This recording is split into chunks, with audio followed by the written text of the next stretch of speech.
The Berenstain Bears, and too much TV.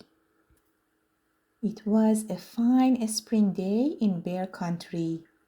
The bluebirds were singing, the trout were leaping, and except for one small cloud of dust blowing behind the school bus as it came over the hill, the air was sparkling clean.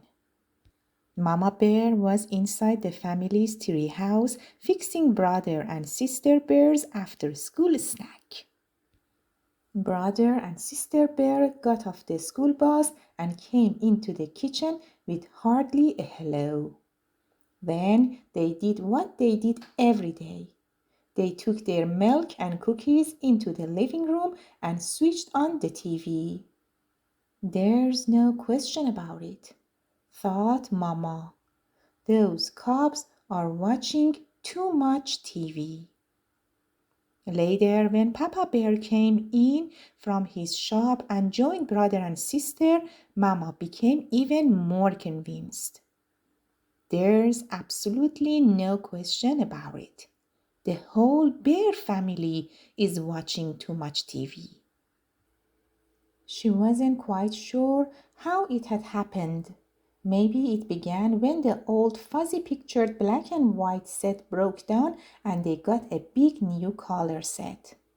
Or maybe it started when Papa put the big antenna up on top of the treehouse and brought in pictures from all over Bear Country. But however it had happened, one thing was sure. The bear family was spending more and more time watching television and less time with all the other things they might be doing instead. The bear family had always had lively conversations around the dinner table. But not lately. Lately they just sat around and chewed. The cubs had all kinds of fun playing outdoors, but not anymore. They were too busy watching Naughty Bear and the Bear Stooges. That evening after dinner, when brother and sister scampered in to turn on the TV, Mama stopped them and said, "Here, peace. We've been watching all together too much television around here." "But Mama," said brother, "Naughty Bear is coming on and we'll miss it." "And the Bear Stooges," added sister. "Well, you'll just have to miss them," said Mama firmly. "And furthermore," she added, "you may as well get used to the idea because there's not going to be any television around here for a whole week." "No TV for a week?" said the shocked cubs. "But Mama!" "Never mind the buts," said Papa. "Your mother is absolutely right. There's a lot more to life than TV. Like homework, for instance, and fresh air and sunshine. And exercise. No TV for a week is an excellent idea. Now, if you'll excuse me, there's a sports show I want to watch." "Just a moment, Papa," said Mama. "No TV for a week means you too." "What?" said Papa. "You can't be serious." But Mama was very serious. "What about the news?" protested Papa. "I won't know what's going on in the world if I don't watch the TV news." "Here, try this," said Mama. "It's called the newspaper." "And the weather," continued Papa.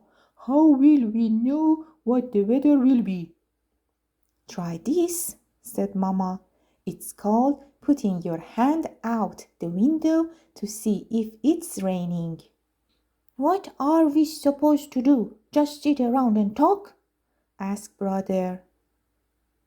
"That'd be fine for starters," said Mama, settling comfortably into her rocker. But it had been so long since the bear family sat around and talked that they had sort of forgotten how. It really didn't matter because pretty soon Papa fell asleep and snored so loudly that they wouldn't have heard each other anyway. After school the next day, the cubs looked longingly at the TV, but Mama shooed them out to play. Brother's bike had a tire that needed pumping up, and sister's trike needed a little oil.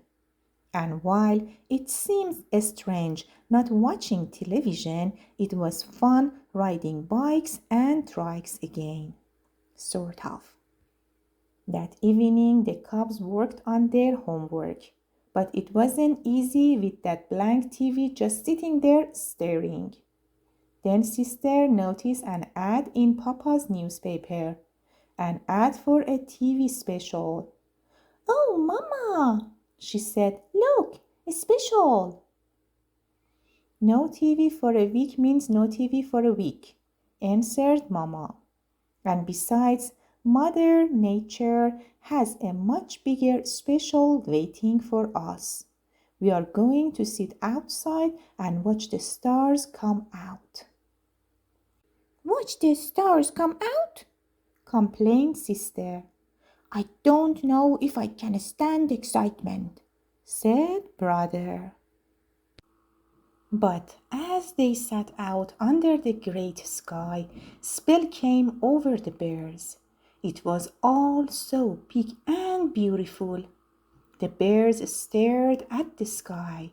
So far, not a single star. "Look!" cried sister.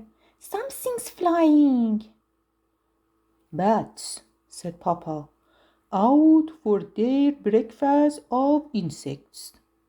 "Breakfast?" asked brother. "That's right," answered Papa. "Bats sleep during the day, so this is their breakfast time." "I see a star!" cried sister. She had found the first tiny star. Soon there were others, and after a while the whole sky was full of stars. And it was very special, more special than anything they'd ever seen on TV. It was a sharper picture too, and a much, much, much bigger screen. The bear family did all sorts of interesting things over the next few days. So interesting that they hardly thought about TV. They went on a nature walk and watched tadpoles hatch out of eggs. They watched an orb spider spin a magnificent web. They went shopping at the Bear Country Mall. Sister used some of her savings to buy a knitting spool and some yarn. Brother bought a cube puzzle. They did have to keep an eye on Papa though. When they were at the mall, the cubs caught Papa in the TV store sneaking a look at a game show. Another time he went downstairs in the middle of the night for a peek at the late late movie, but Mama and the cubs stopped him just in time. The next evening it was the last day of their no TV week. The Bear family was having a lively conversation at the dinner table. They all agreed that the week had been a success, but brother had a question. "Mama," he asked, "what is it you don't like about TV? What do you have against it?" "Goodness," said Mama, "I don't have anything against TV. I like it. What I'm against is the TV habit, sitting in front of it day after day like old stumps, waiting for dry rot to set in." "Well," said brother, "tomorrow I'm going to get a whole bunch of snacks and watch TV all day." "Me too," said sister. "Me too," said Papa. But the only one who did watch it all day was Papa. Brother got interested in his cube puzzle and finally solved it. Sister started knitting a rug on her knitting spool. Finally, even Papa had enough and decided to bait his hook for a couple of those leaping trout. The end.